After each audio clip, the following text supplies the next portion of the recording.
La Fundación Caminantes Sin Fronteras trae el segmento educativo Voces de la Conservación de la Biodiversidad en el Pueblo Agua. ¿Sabías que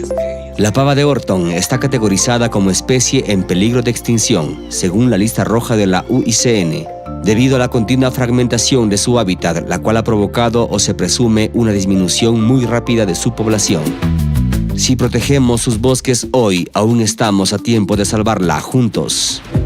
Es un mensaje de Voces de la Conservación, con la colaboración de la Federación de Centros Agua del Ecuador, el apoyo del Fondo de Alianzas para los Ecosistemas Críticos y Fundación Futuro Latinoamericano.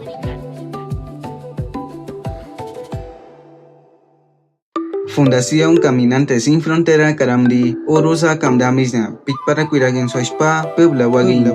Inatkis Puingwane Anmati Mazachichu Puna Kuirarutu Kara Kashimdugana Ane Parati Punkponamgin Uiseneras Ane Panayer Punani Hiroranyigiaga Gimdi Panyakwal Dusne Katranaba Punanyilmin